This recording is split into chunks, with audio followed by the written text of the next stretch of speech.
Haters is your marketing team. Let them work. Let me explain something to you. You know what haters do? They tell the world about you. They're free marketing. And what they do, if you really the shit out here and you ain't playing no games, and I'm talking about you kicking ass out here, when a hater tells somebody about you and they go look you up and do something, you got new supporters. They introduce new people to you because they always talking about you. So they don't even matter. Like he said, boos do not block no shots. Yelling and hecting do not block no shots. They're gonna have you leaving the game telling somebody how you hate me so much or whatever's going on, cool. To me, this is what we gotta understand. Everything you want is out here.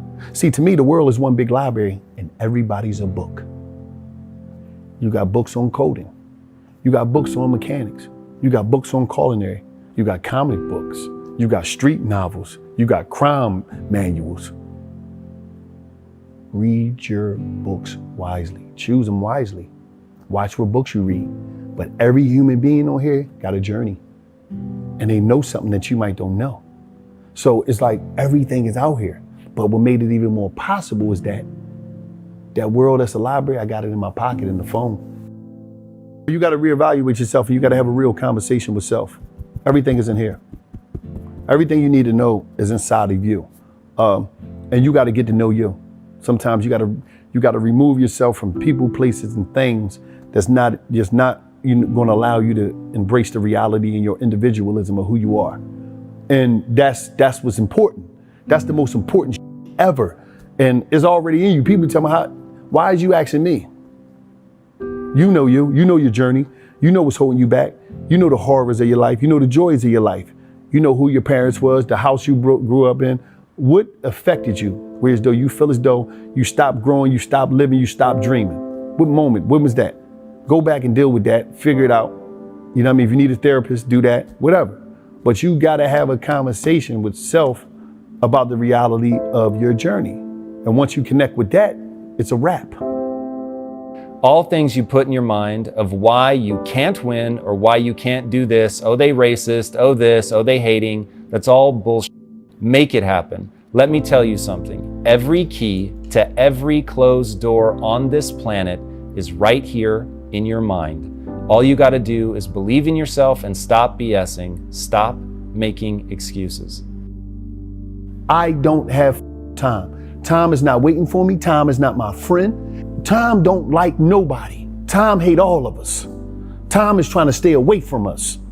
You think I'm gonna waste the rest of the time that I got to be operating out here, crying and complaining, blaming somebody? No. You know how much time and energy people spend? The average person, and I'm just doing a ballpark figure, they spend years and years, maybe a decade complaining and whining, and still nothing changed. I could be using that time to change my life. I could be using that time to embrace the reality of life and the reality of the shit that I've done to put myself. I paid for my ticket. I got on the train. It was many stops that came. I didn't get off at them stops. I went to the final destination of the bullshit that I was living in. I enjoyed being that. I was married to the streets of Philadelphia. I enjoyed that dumb shit. So I had to, I went through the process of that dumb shit. I grew up. I evolved from that. Now it's time to live. Now it's time to just be out here on a journey through life, experiencing new things, new ideas, exposure. And that's what I realized. A lot of us don't expose ourselves to new things, new ideas. We're not open to different, open to change. And that's what helped me. I became open to all this. And so I'm like, okay, damn, that's different. Let me try that. Damn, let me jump out of a plane. Damn, let me do this. Like some real shit. And and like while I'm here, I'm living this shit out. Because I'm gonna tell you some real time, when I die, it's gonna be a party in that graveyard because my tombstone is gonna be playing music and bouncing all around that graveyard. I'm not gonna be laying dead because that dash that's between the year I was born and the year I die, that is gonna be breakdancing off that tombstone because I'm leaving all that here. I'm leaving it here. So it's like, why the should I complain? I heard you say once that you only die once, but you live every day. I live every day. You see what I'm saying? You think about that. That day that you die once.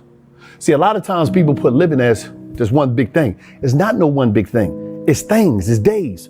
Every day you doing something different. Think about this. 50-something months ago, I was sitting in a cell, waiting to go to trial, standing for count. Now I'm in the Hollywood Hills with you. Think about that. I walk right out of here and I look at the whole LA. I can see every tired part of LA. Every movie I ever seen, everything I ever seen is right down in there. Think about this, man. I'm out here doing what I want to do.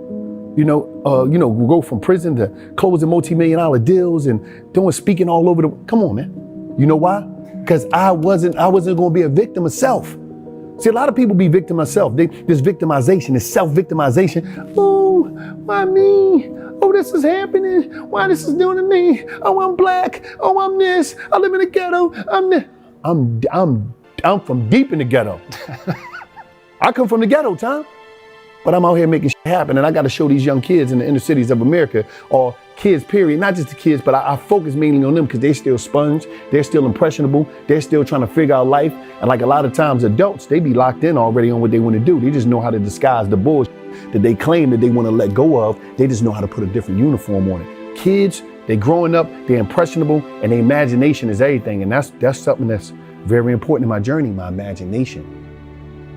Now, prison breaks most of the people that it touches. Yes. But the people that survive, again, the same thing, never going back. They build up this energy, and that escape velocity is crazy. Part of the reason when I first started researching you, I was like, okay, he got a 20-year sentence, but there's no way he did 20 years. And the reason I couldn't reconcile it in my mind that you'd actually serve 20 years is you were so positive, energetic, enthusiastic, focused on all the things you were going to make happen. There was no sense of loss or mourning. It was just like, 20 years is a long time, man. No, but see, you got to understand this. I wasn't in jail, I was in Yale. I wasn't in prison, I was in Princeton. I wasn't in the state pen, I was in Penn State. How the do you think like that? Because you know why? I took the time and I was like, okay, this is time for me to, educate myself. And one of my homies said, man, wow, are you the happiest motherfucker in jail? I said, yo, man, I know why I'm here. Like, I'm not here, I'm not innocent. It's sorry to anybody else. I know why I'm here.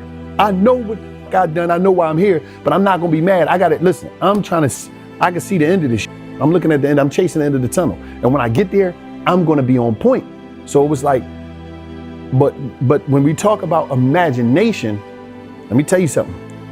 As a kid, your imagination would be endless. Oh, I wanna fly, I wanna do this. I'm talking about unbelievable imagination. Imagination is destroyed by family members, others. People kill ideas. You got idea killers out here. A lot of times these kids, they can't grow into what they want to grow in because they live in environments where their ideas is beat up, and whereas though they got to suffocate their ideas, and somehow they kill their ideas and they bury their ideas because they don't want to get laughed at or they're ashamed of it. So by me going to prison from 17 to 37, well, experience life, lived experience, life will destroy your imagination. By me going to prison, what it did is it froze the imagination that I had. So when I'm in prison the whole time, I'm not living the life that most people be living and beating them down and wearing them down and becoming jaded and getting their ass kicked by life. So when I come out 37, I'm still in there reading all type of shit. And then when it was 2013, I got my hands on an iPod Touch and a wireless hotspot in jail. And when I got that shit, I came alive. That's when I came alive, when I seen technology. You could see the potential? I seen the potential and I realized, okay, these people don't understand what's going on. I realized the stars. They couldn't see what you see. No, humans, I'm looking at it and I'm looking at the people from my environment. I'm like, yo, okay. When did your dreams die? What happened in your life where you just stop and it snatched something out of you and you just start going into a different place? You start eating a bunch of shit now. Oh, laying there, I don't want to live, all this dumb shit. When did that happen? When did your dream, cause out here, a lot of times, you got idea killers out here. And sometimes the idea killers and the dream killers be yourself. It don't be nobody else. See, nobody can make you do something. Nobody. If they don't have no gun to you and no shit like that, you're only doing this because you want to do it. You know what I mean? So you got to figure out, you can have ideas, you can listen to me, you can listen to this person, that person, but at the end of the day, you got to listen to self. Because you got to get up and figure it out every day while you're here. And you can't waste your time. If you waste your time, you're in trouble. Because guess what? I'm not wasting mine. I love the idea of taking a piece of paper, sitting down in a notebook, writing something down and saying, I'm gonna start this. I love to create new shit.